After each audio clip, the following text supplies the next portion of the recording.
dok. Di samping itu dia ngancam mau bunuh diri lah. Terus kalau ngerokok tuh udah kayak kereta api, dok. Iya. Sering banget ngancam bunuh diri sama nyakitin saya juga, dok. Sama ini, dok, saya ini 1 bulan ini sebenarnya ngungsi. Mungkin saya udah mau pulang, udah ini karena saya mau disuruh teman gereja juga supaya mau lihat nih anak tanpa mamanya bisa mandiri nggak, dok, gitu. Kalau diajak ngomong, dok, saya ngerti kita nggak boleh banyak nasihat. Kalau diajak ngomong tuh banting barang, dok, banting barang tuh ngomong kotor, kebun binatang keluar gitu, dok. Sehingga saya sekarang nih posisi saya ini di panti, dok, panti yayasan gitu, dok. Saya mungkin udah mau supaya atas saran temen, karena dia sempat mau cekek saya juga, dok.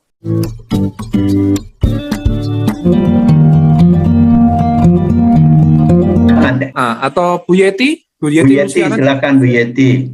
Bu Yeti, selamat malam Bu Yeti.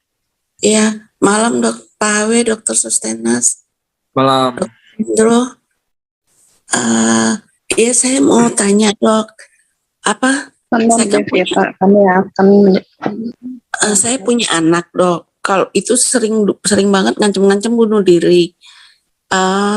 Kalau orang yang pokoknya ada kali 100 kali ngancem bunuh diri. Tapi memang sampai saat ini sih fine-fine aja. Bahkan dia punya sifat itu makin buruk gitu, dok. Nah, waktu dia semester 7, tapi sudah nggak kuliah lagi. Pertanyaan saya, kalau orang yang sering ngancem-ngancem itu, kemungkinan bunuh dirinya bisa nggak sih, dok, terjadi atau hanya sekedar ancaman ya, dok, ya? Iya Bu Yeti. Waduh, saya kalau nggak dilanjut sekolahnya ya. Jadi anak seperti itu biasanya kan mencari perhatian ya. Jadi ingin mencari diperhatikan ya. Jadi butuh diperhatikan tuh sangat tinggi buat dia. Tapi kalau menurut saya ya itu harus tetap waspada. Kita tidak boleh lengah ya. Karena suatu ketika nanti kalau memang apa yang dia inginkan tidak tercapai ya bisa terjadi juga memang. Ya. Saya sedikit, dok, yang melatar belakang itu kan dia tadinya kuliah di Udayana Bali, dok. Kelas D4 pariwisata. Nah, pas COVID Maret 2020 dia kan sembari kerja di Hotel Mulia, dok. Pas udah nggak kerja lagi karena dampak COVID kan, mungkin dia punya penghasilan berkurang dan lagi itu emang gaya hidup nggak bisa melihat ke bawah, dok, konsumtif. Nah, sehingga dia saat jalan nggak ngerti dia tipe ngaruhi apa, dok. Sampai sekarang itu saya nggak bisa telaah karena kan saya single parent juga ya. Nah, anak ini juga memang sudah nggak punya papinya pas dari umur 3,5 tahun, dok. Pas suami saya koma, pas dia umur 4 tahun tuh suami saya baru meninggal. Nah, dia itu melakukan pinjol, dok, pinjaman online. Padahal uang kos itu udah dia tinggal duduk manis, biaya makan dia sebulan itu 3 juta, dok, masih kurang juga. Sepupunya ngasih juga 500, dia juga kerja. Nah, begitu Maret 2020 sudah nggak dipekerjakan lagi, sampai nganggur tuh, dok. Nah, dia melakukan salah jalan. Singkat kata, dia ngancem-ngancem kan, dok, mau berhenti kuliah. Waktu itu masih semester 6 deh. Nah, saya bilang jangan berhenti kuliah. Akhirnya karena saya ingin anak saya kuliah lanjut, saya bayarin, dok, pinjolnya dia.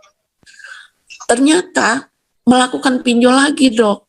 Nah, pokoknya udah kacau sekali hidupnya. Waktu kuliah itu 2017, dok. Dia kan SMA lulus 2017. Dia itu belum ngerokok, dok. Nah, begitu pulang Juni 2021 karena saya nggak ada biaya lagi ya, dok. Saya juga kan depresi, saya disuruh istirahat dari kantor perusahaan saya. Akhirnya saya nggak punya uang, saya suruh balik ke Jakarta, dok. Juni 2021. Nah, sampai sekarang itu, dok, kalau anaknya itu kalau ditanya selalu banting barang, Dok. Pernah juga cek saya gitu, Dok. Di samping itu dia ngancam mau bunuh diri lah.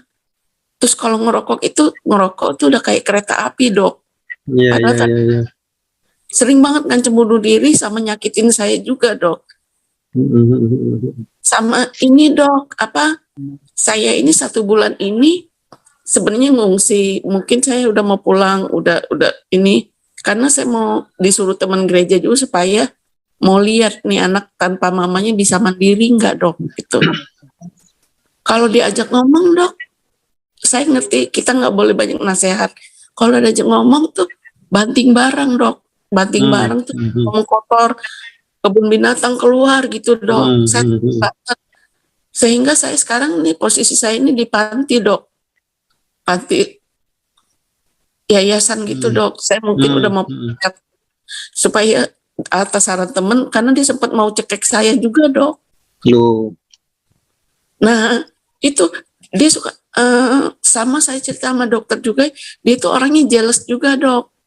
Waktu SMA misalnya, kalau temennya dia suka sama teman satu, terus temennya yang lain maunya bareng sama temennya dia langsung ngambek, bawa besi gitu, Dok. Tapi nggak berani kalau saya samperin, katanya saya ngebelain temennya, padahal saya nggak pernah belain siapapun, Dok. Sifatnya sekali, dokter. Ini gimana ya, Dok, ya? Kalau ngancem-ngancem gitu ya, Dok, ya, solusinya. Iya.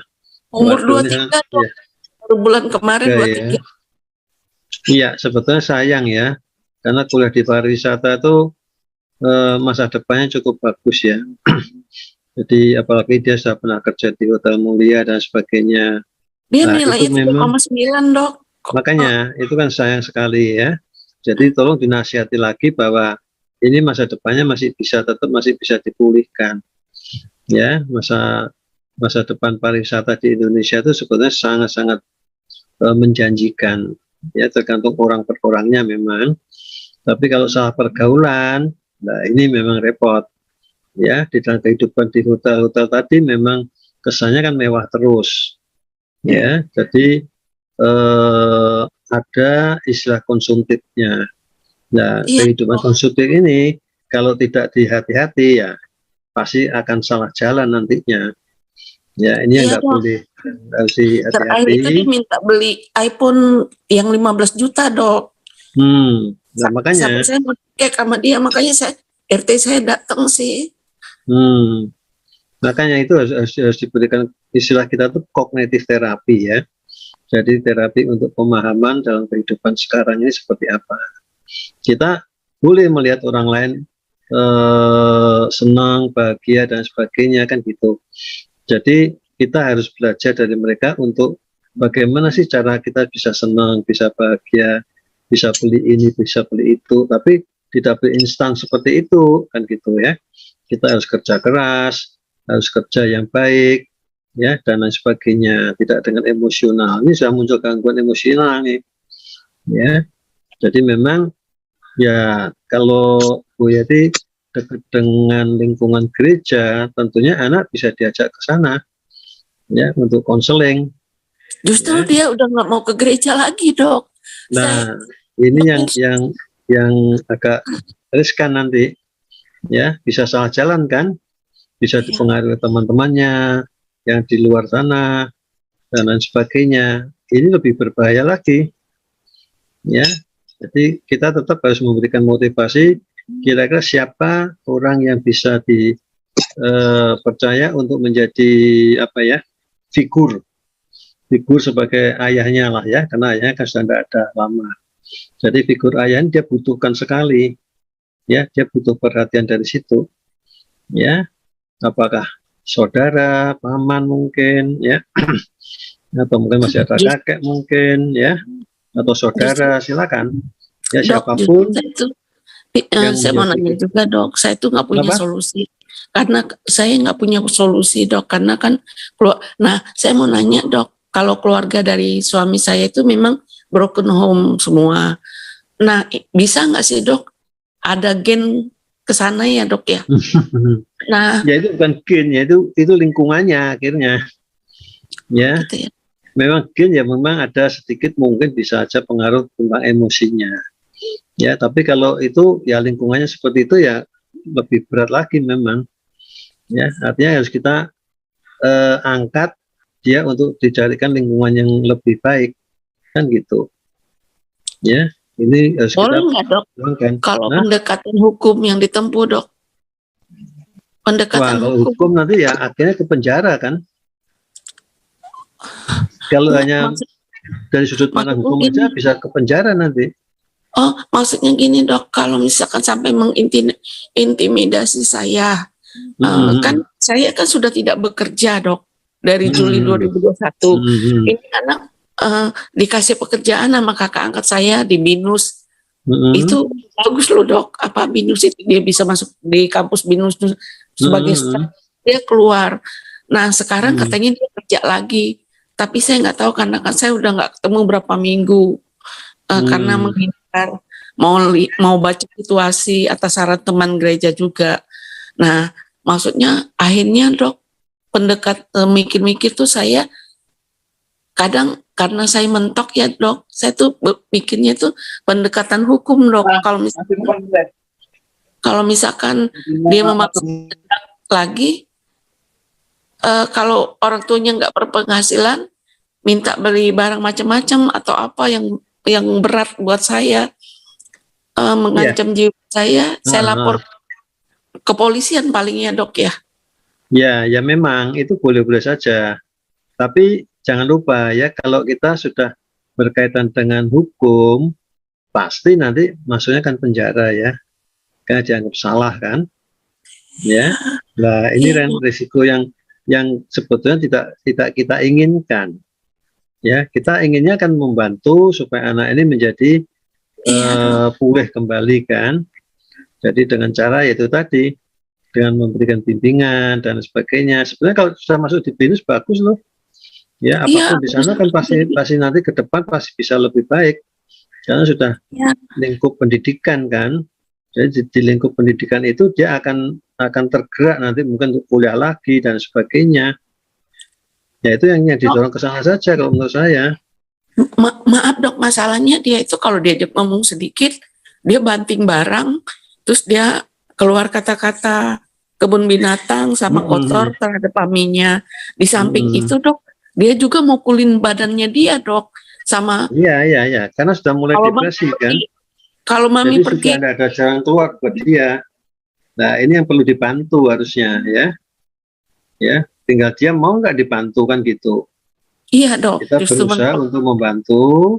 Jadi asal dia mau dibantu ya harusnya bisa. Tapi kalau yang bersangkutan anak ini tidak mau, ya ini yang repot. Ya, memang tidak mau, repot memang ya.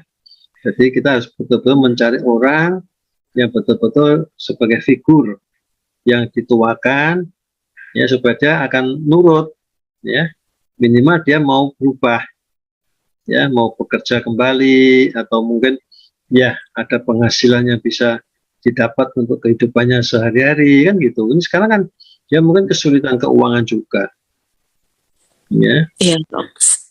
Nah ini kan yang nanti akan lebih dalam lagi nanti, apalagi dia sudah bisa pinjol apa itu kan repot nanti.